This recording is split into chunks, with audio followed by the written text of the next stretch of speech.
So hello everyone, my name is Mark Grant. I'm an exploration geologist with Dolly Varden Silver, and today I will be giving a presentation on continued exploration efforts in our Kitsault Valley project.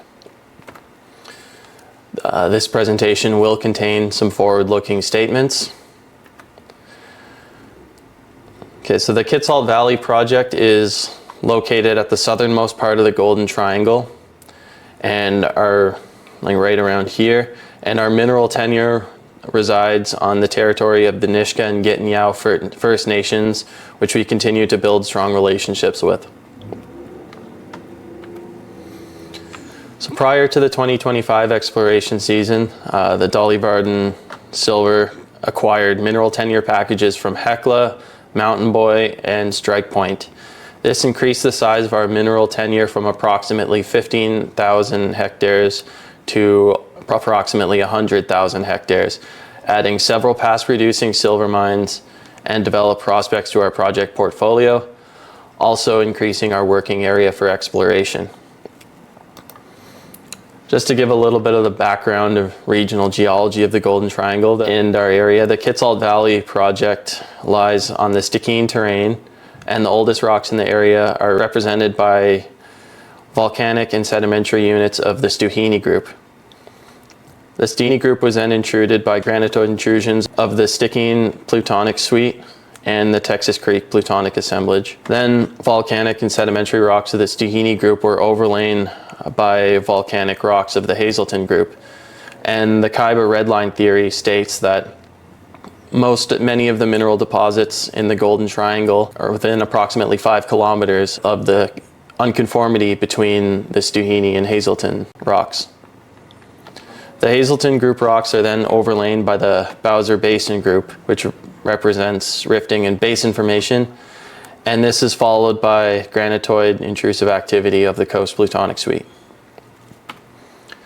Now, to narrow down to the geology of our property, the Stuhini group rocks are represented by a sedimentary package consisting of mostly mudstones with localized conglomerates, and also localized augite, furic, mafic flows, and mafic tuffs. The Hazelton group in our area can be split into two groups, or the lower and the upper Hazelton groups.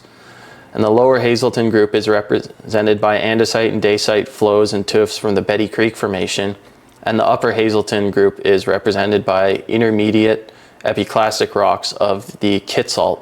Volcanic rocks of the Hazelton group are then overlain by a sedimentary package consisting of interbedded greywacke and argillite.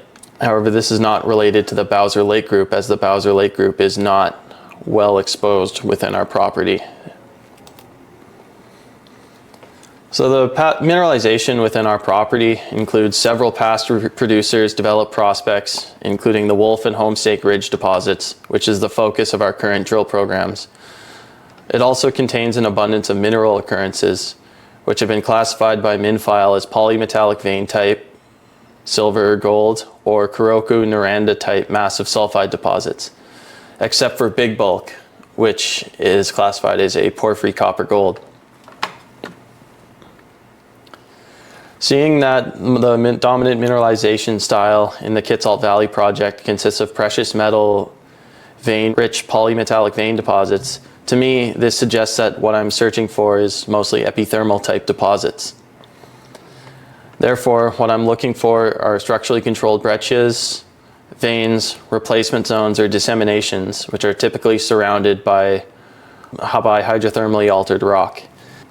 To look for these zones in the field, I comb through historical data, searching for geochemical anomalies in both rock, soil, and stream sediments, as well as geophysical anomalies, which could be representative of large vein systems or alteration zones. And history has shown that to explore for epithermal deposits at surface and at depth requires a multidisciplinary approach, not only using geochemistry or geophysics, but a combination of the two, as well as analysis of any available data sets. In the case of Exploration Canada, historic assessment reports provide abundance of data. To examine the USGS exploration model on our property, first, I'd like to test it against some of our well-studied deposits For example, first I'll test it on the Wolf deposit, which is primarily a silver deposit and consists of a southwest plunging meter to 10 meter scale vein system.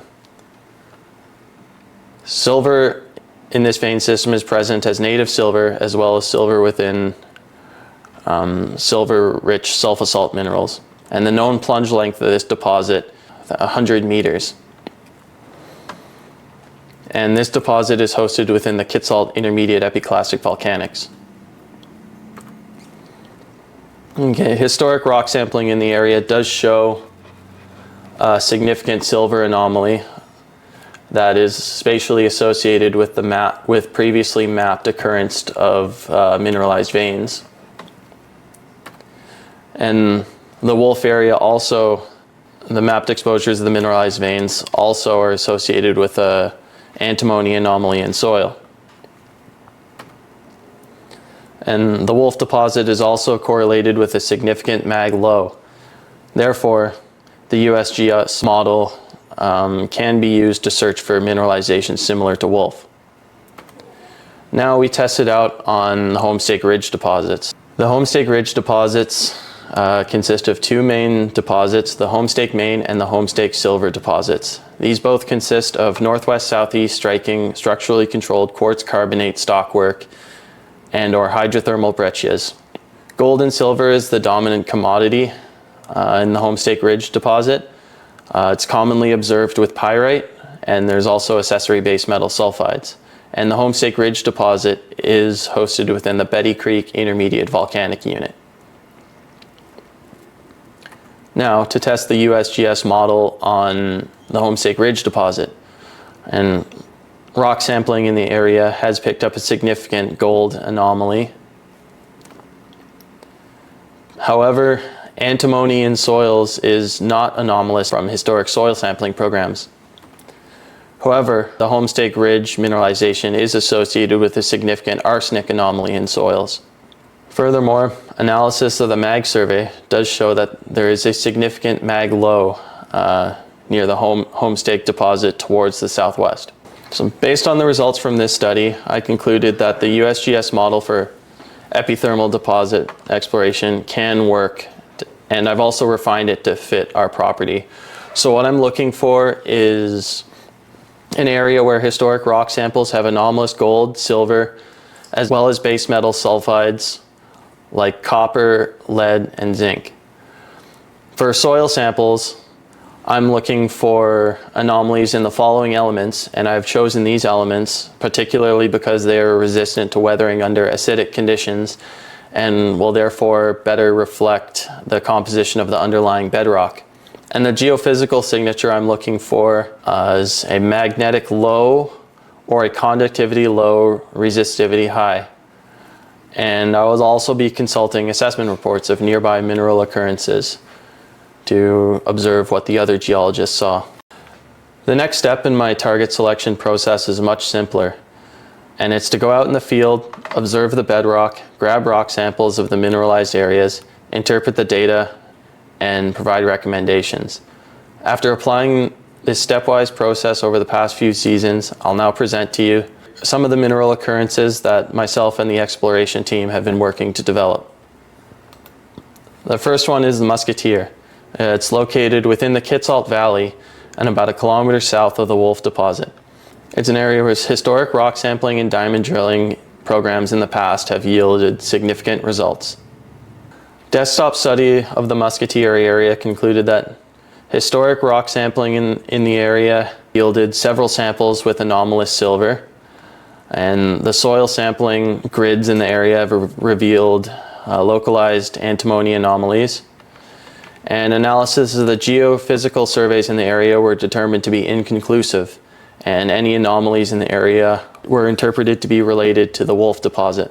Follow-up on the geochemical anomalies in the area revealed 10 centimeter to meter scale quartz carbonate jasper or quartz carbonate barite veins with visible boiling textures.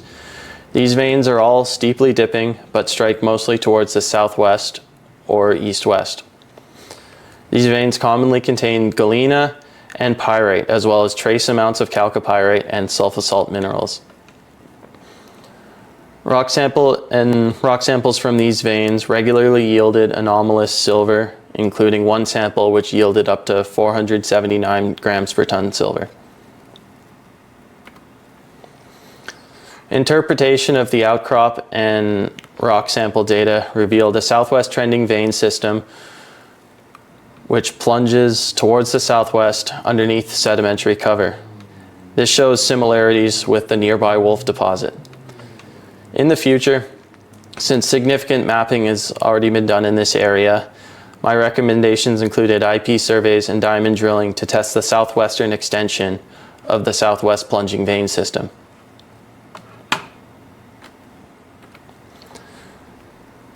The next target that I'm going to present to you is called Bandon Mountain. And compared to Musketeer, this is a relatively new target, as the first work in the recorded area was reported in 1991, and it consisted of basic reconnaissance mapping, prospecting, stream sediment sampling, and rock sampling. And these workers in 1991 reported the presence of mineralized quartz veins near the contact between the granodiorite pluton and the upper Hazelton sedimentary unit. And the desktop study of Bandon Mountain revealed that historic rock samples in the area yielded significant gold and silver anomalies.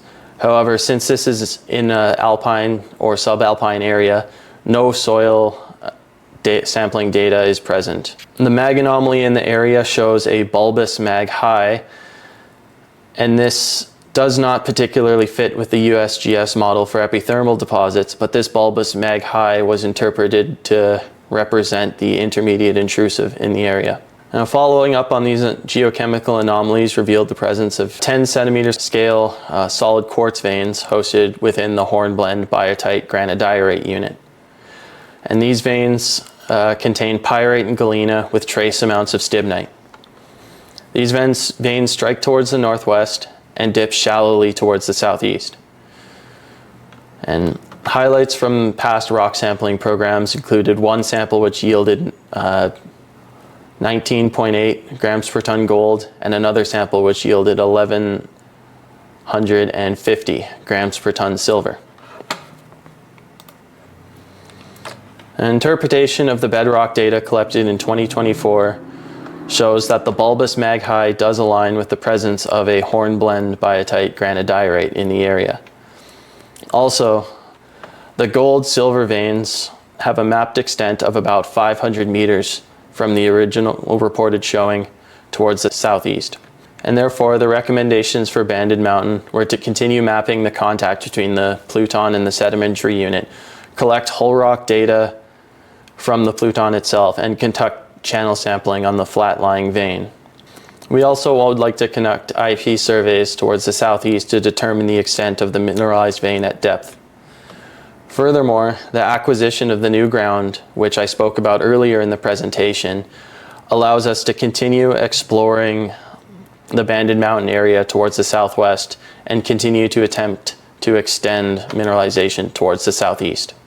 In 2025, channel sampling at Bandon Mountain was conducted, and although the results are not as high as we would like them to be, it does show consistent mineralization across the surface of this particular outcrop. The final showing that I'm going to talk to you about is called the Tonk showing, and it's located on the Cambria ice fields. There's no known min file data that exists for this area, and the only historic work that I know of comes from a Mountain Boy Metals assessment report summarizing fieldwork conducted between 2020 and 2022, which was mostly conducted in an area approximately 1 kilometer south of the Tonk showing. And the rock sample results from this program were quite significant, as one sample yielded about 39 kilograms per ton silver. Testing the USGS model in the Tonk showing was very challenging because of the limited availability of historic data. Previous rock sampling just shows the presence of the narrow main mineralization that was previously described by Mountain Boy Metals, and what is now known as the Tonk showing is represented by a few weakly anomalous samples that are located about a kilometer northwest of the narrow vein mineralization. Bedrock mapping reports describe the presence of both mafic and felsic or intermediate volcanic units. This suggests bimodal volcanism and possible potential for VMS-style mineralization. Upon mapping the area north of the narrow vein mineralization, we observed meter-scale continuous quartz carbonate jasper barite lenses hosted within the mafic volcanic package. These all strike north-northwest and dip very steeply towards the east. These possible exhalate lenses contain base metal sulfides such as pyrite, galena, and sphalerite with localized chalcopyrite. And rock samples from this past season have shown some encouraging results. And the interpretation of the 2025 bedrock mapping data does show a continuity along strike for these mineralized horizons of approximately 350 meters on surface. It also notes that the horizons are offset by late dextral faulting, which was observed clearly in one area. And of the targets discussed, the Tonk showing is in the most greenfield stage due to the lack of historic data. And therefore, future work in the area should include LiDAR, airborne geophysics, channel sampling, IP surveys to examine the continuity of mineralization at depth. The gangue mineral assemblages and the banded textures at the Tonk showing that I showed 2 slides ago appear to be visually very similar to the mineralization observed at Torbrit, which is indicative of hybrid epithermal VMS-style mineralization in the area. And the location of the Tonk showing, approximately 20 kilometers north-northwest of the Torbrit deposit, poses the question, how extensive is the Kitsault Valley's AG mineralization trend? And to summarize this presentation, while results from Wolf and Homestay continue to be significant, exploration remains ongoing for Dolly Varden Silver's next drill target. Still, in many of the areas, plenty of work is needed before drill programs can commence. Some areas need more detailed mapping, other areas need geophysical surveys, soil surveys, or LiDAR. And this work will continue with the goal of advancing targets to hopefully find the next big deposit on our property. And an important lesson I've learned from the past 2 seasons of exploring on this property is that the model that you use doesn't always fit, and to continue interpreting data with an open mind. And to end this presentation, I'd like to acknowledge the assistance of Amanda Bennett and Andrew Hamilton for their helpful commentary on this presentation. And I'd also like to thank all of my field assistants for their help in the field and their eagerness. Thank you.